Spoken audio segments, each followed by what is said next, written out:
Back in 1972, Uh-huh. I was living on Salt Spring Island in British Columbia with a bunch of hippies. I was going to be snowed in, gave my friend who's snowed in with me money. He went to Vancouver, he came back with some food, but came back with a guitar and a Urantia book. And I'm going to be snowed in the next 5 months, and he decided not to read the book. So I had the Urantia book. So I was snowed in, and then in the spring, so I know that place is real, because I've been there and I tasted it again and again to know it's really there. But now I've got to go work on myself. I've got to become, next time they say, what are you doing here? I'm going to know the answer. What are you going to say? I'm here to do God's will. That's it. Then they'll let me stay maybe next time. But ecstasy is something I don't think I can make up. I think that's something that happens only when you're in touch with God. That's my personal opinion. So I believe 100% starting in 72, and the Urantia book has just continuously supported that. Continuously, without any doubt, without any fear. I go through life now with this knowledge that God's inside me and that I'm out here to share Him with everybody else, and that's my goal. It's beautiful. Well, it's also the only thing worth doing, quite honestly. God's will is the only thing worth doing. What could be better? Do you What ever could be get better? into the what is God's will question, or is it just It's that's the hardest question of all. Okay. But again, Urantia book has formulas, one after another, especially in paper 100 to 103.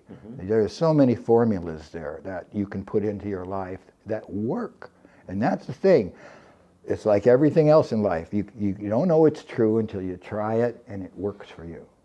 Then you know, okay, that could be true. And then you do it over and over and over and over, and it works again and again and again. Now you know it's true. That's how we learn in life. I have one question where it says, doing God's will is nothing more or less than the creature willingness to share the inner life with God. I think that's the quote. That is a quote. Doesn't that just supersede it, that's really the only gift we can actually give to God is to share our inner life with Him? Is that? But broadly, yes. But then there's also the doing of stuff. It gets complicated all of a sudden. It's a very complicated life. It does seem to be. That's why I keep reading that book. Yeah. Read it last night. I'll read it tonight. Oh, really? Almost every night. Okay. Yeah.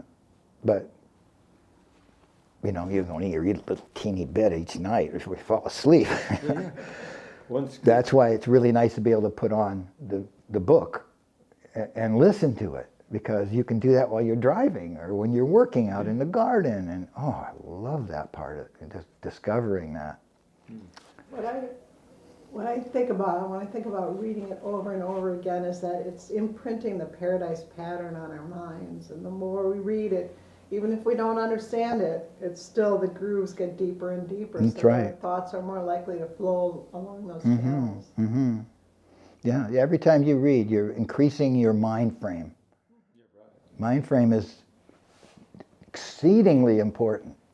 It gives more of the thought adjuster stuff to work, more material for the thought adjuster to work with. That's right. Yeah, the section, paper 115 to 118 is a section on Supreme and Ultimate, and it starts off with the Mighty Messenger talking about mind frames and the importance of expanding mind frames to the type of thinking that you make available to yourself. And this is some of the most important papers in the book, and he's starting it with an explanation of mind frames and how important it is to learn this stuff. So you expand your mind frame to where they can work better with you, that they can give you new thoughts on higher levels. And that's what I think happens for me, is I just get these thoughts on the Father's plan and how it fits into the bigger picture and the big picture. We just want to clarify, when you say the Father's plan, just in a nutshell, how do you is that like the ascension plan that we get to move toward God, or you mean the big plan of God? I'm talking about God's big To plan. inhabit the universe with beings of eternal potential, or how would you say it? Well, in God's, see, the Father, Son, and Spirit are the original three personalities, right? He wants more. He wants more kids. And one of them is supreme, and one is the ultimate, and one is the absolute. These are personality, experiential personalities that are developed or developing. Yes. None of them are real at this point, except in the eternity viewpoint. They're already real in the eternity viewpoint. But in the time-space grand universe, they're developing. Yeah. And the Supreme is developing now as the oversoul of those time and space. Everything true, beautiful, and good that any of us produce in life becomes part of that Supreme Being. And that leads me to finality or transcendation. Do you know what finality or transcendation is? You should. No, I don't. No. Please, educate me. Douglas?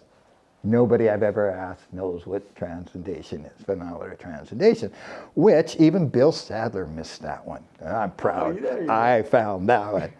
And it's important because it's on page 1286 and 1287, in case you're interested, paper 117, section 5. And what finality or transcendation is that when the Supreme is complete, which is at the end of this universe age, it becomes possible for finaliters to become one with the experiential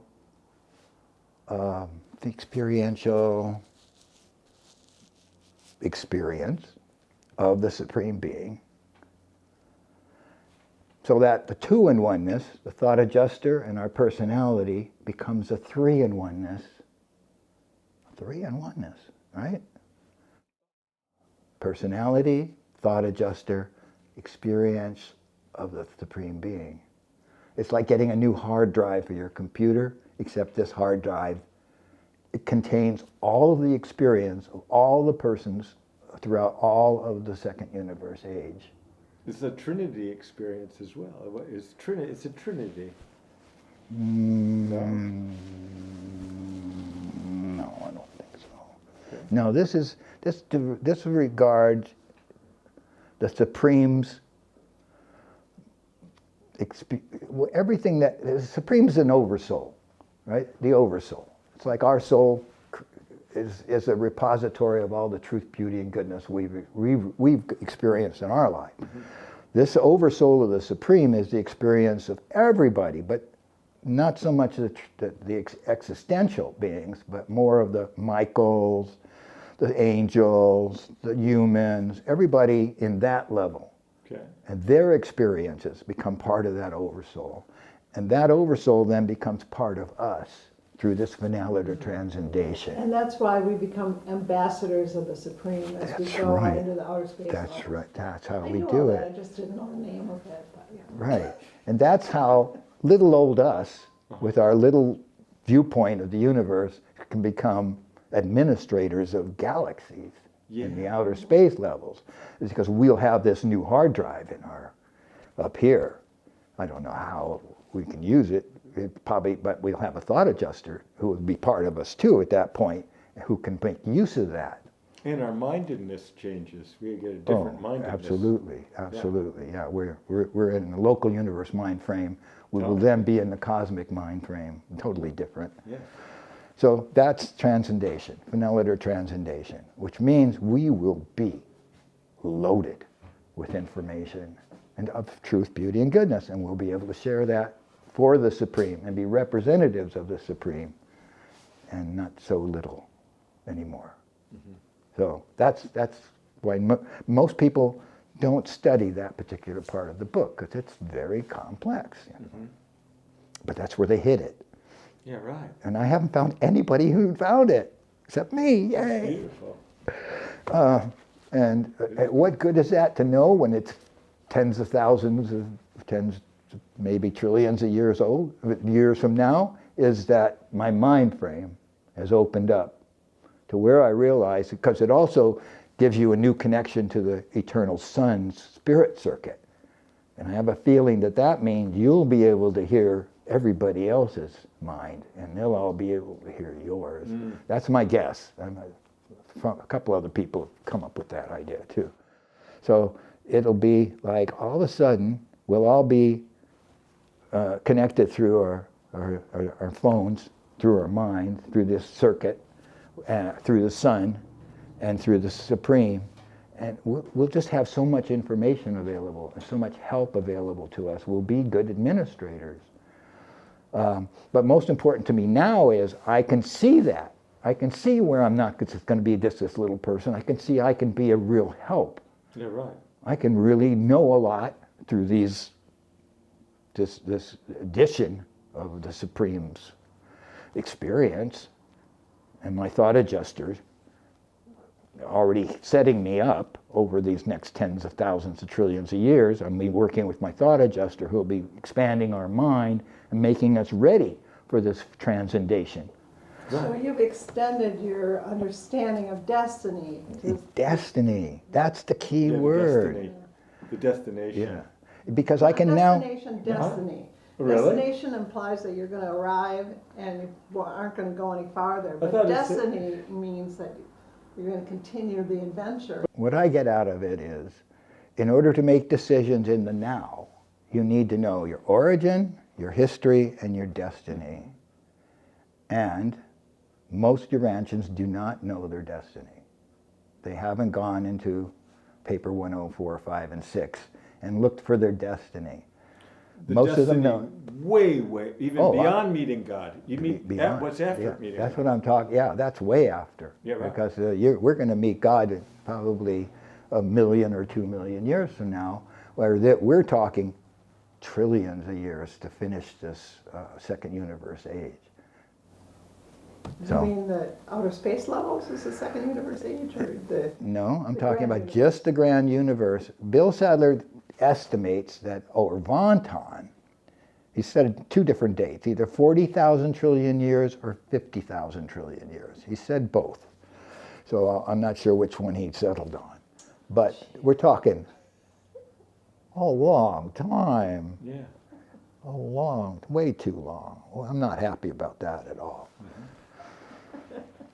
I want to meet Dad right now. Yeah. I want to have dinner and have a hug and Wait a sit second, you're at the... saying 40,000 trillion years before we meet God? No, that's how old the second universe is now. It's that old now. And he thinks it's about 80% finished. And you can base that on how many inhabited planets there are. There are 5.7 trillion out of a total of 7 trillion. Okay, I see. So it's about 80% finished. Right. That's his estimate, and that seems to make sense. Or 80% inhabited. Yeah. Because it takes a while to get from inhabited to light and life.